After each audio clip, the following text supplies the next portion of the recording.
بسم اللہ الرحمن الرحیم۔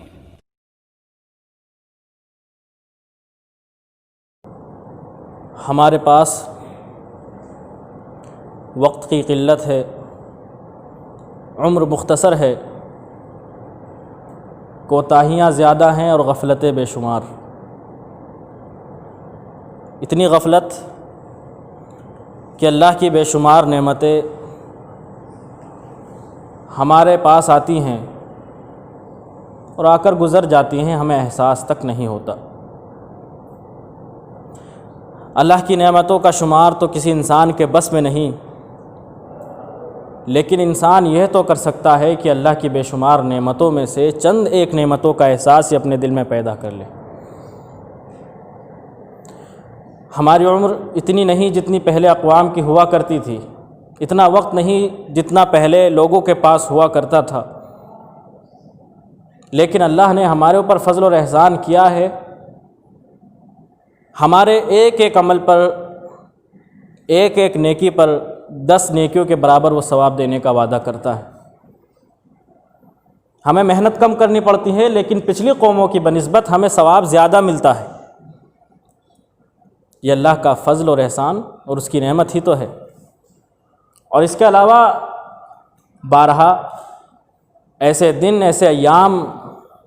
ہماری زندگی میں آتے رہتے ہیں جن میں عمل کرنے کا ثواب بہت زیادہ ملتا ہے، اتنا زیادہ کہ ہم اس کے ثواب کو اپنی انگلیوں پر شمار نہیں کر سکتے، اتنا زیادہ کہ اللہ رب العالمین چاہے تو صرف ایک عمل ہی کے ذریعے ہمارے نامہ اعمال کے پلڑے کو بھاری کر دے۔ رمضان المبارک کا مہینہ جب آتا ہے، تمام مسلمانوں کے اندر نیکی کا جذبہ ابھر کر آتا ہے۔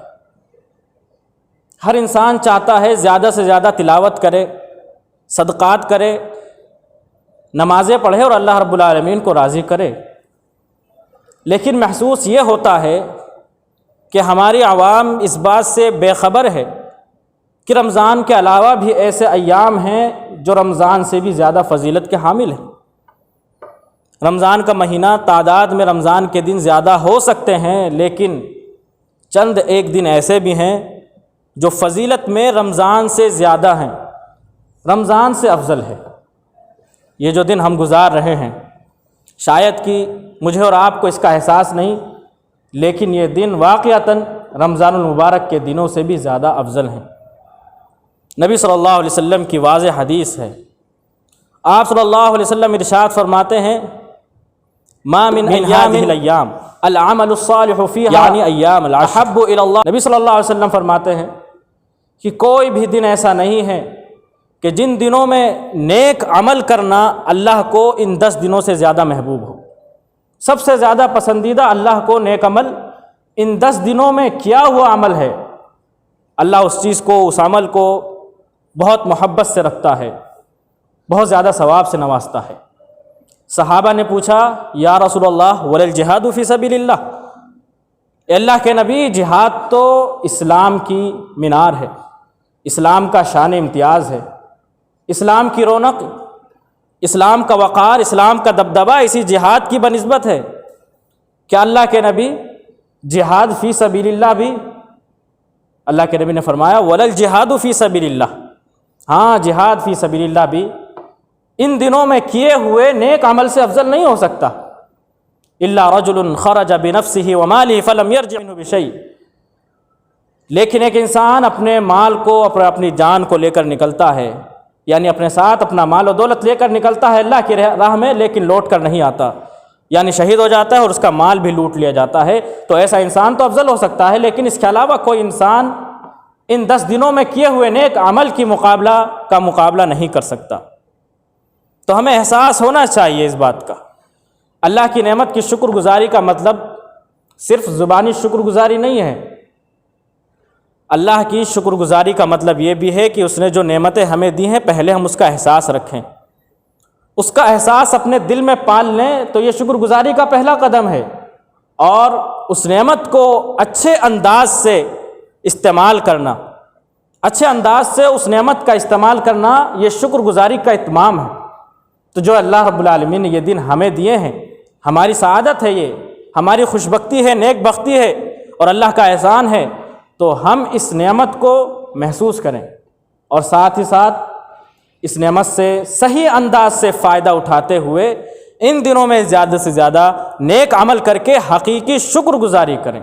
اللہ رب العالمین کے حقیقی شکر گزار بنیں، اللہ کے حقیقی شکر گزار بنیں۔ ان دنوں میں ہم کیا عمل کر سکتے ہیں؟ ان دنوں کے اندر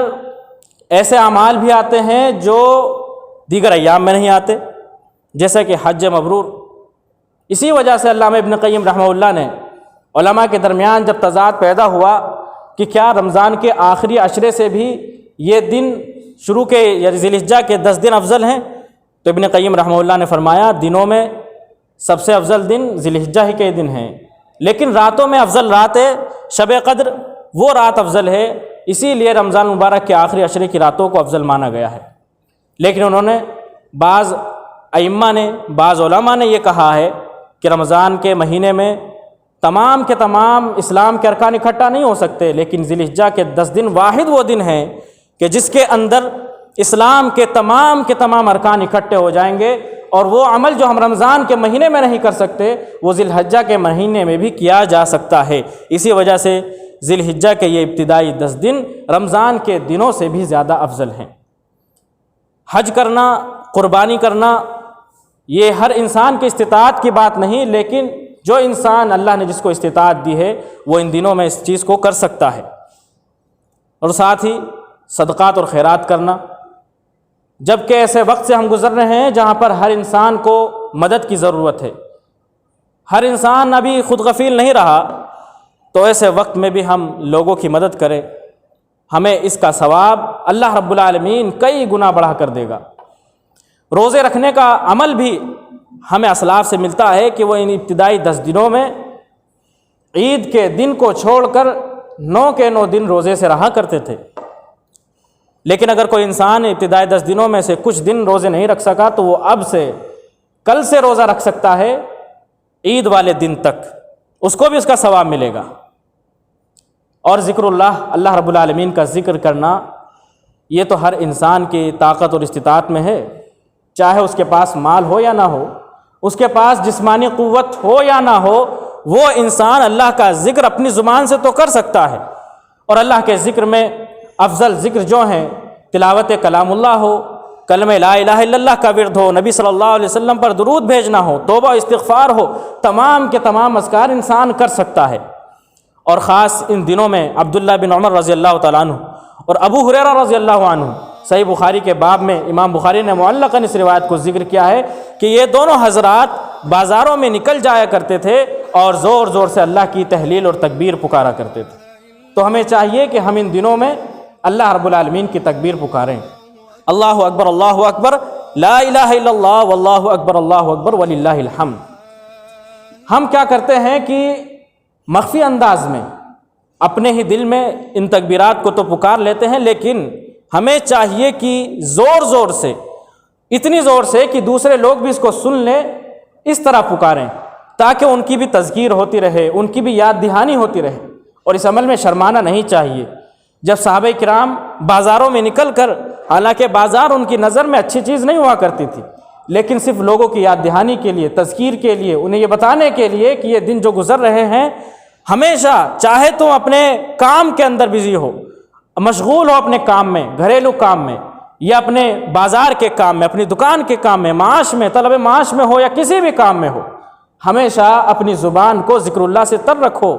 ان دنوں کو ایسے ہی خالی نہ جانے دو، اللہ رب العالمین کا تذکرہ کرتے رہو، اس کی تحلیل پکارو، اس کی تکبیر پکارو، اس کی تسبیح اور تمجید بیان کرو۔ یہ صحابہ کرام رضوان اللہ علیہم اجمعین کا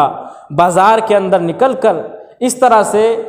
زور سے یا آواز کے ساتھ تکبیر پکارنے کا مقصد یہی تھا۔ تو ہمیں بھی چاہیے ہم اپنے گھر میں ہوں یا اپنے آس پاس کہیں بھی رہیں، ہم زبان کے ذریعے سے ادا کرتے ہوئے اتنی زور سے کہ دوسرے حضرات بھی سن سکیں، تکبیر کو پکارتے رہیں تاکہ یاد دہانی رہے۔ جو ثواب آپ حاصل کر رہے ہیں وہ ثواب آپ کے بھائی بھی حاصل کر سکیں۔ اور یاد رکھیے نبی صلی اللہ علیہ وسلم کی حدیث، من دل علی خیر فَلَهُ مِثْلُ أَجْرِ فَاعِلِهِ کہ جو انسان کسی شخص کو نیک کام کی طرف رہنمائی کرتا ہے تو پھر کرنے والے کے برابر بھی اس کو ثواب ملے گا، تو آپ کا ثواب دوگنا ہو جائے گا۔ جتنے بھی لوگ آپ کی تکبیر کو سن کر آپ کی تکبیر پر تکبیر کہیں گے ان لوگوں کا ثواب بھی آپ کو ملنے والا ہے۔ تو یہ 10 دن ہیں اللہ رب العالمین نے آپ کو دیے ہیں، نعمتوں کی شکر گزاری کیجئے، اور شکر گزاری کس طرح کرنی ہے وہ بتایا گیا کہ اس کا احساس پیدا کیجئے اور اس کو صحیح انداز سے اس کو اپنے ہاتھوں میں لیجئے اور اس نعمت کا صحیح انداز سے استعمال کیجئے۔ اللہ رب العالمین سے استغفار کیجئے، گناہوں کی معافی اللہ رب العالمین سے طلب کیجئے، توبہ طلب کیجئے، اور کوشش کیجئے کہ کم از کم ان ایام میں آپ کی مغفرت ہو جائے۔ اتنا نیک اعمال کیجئے جو آپ کے لیے جنت میں لے جانے کا موجب اور سبب بنے۔ ہمارے پاس وقت کم ہے اور ہمارے پاس ثواب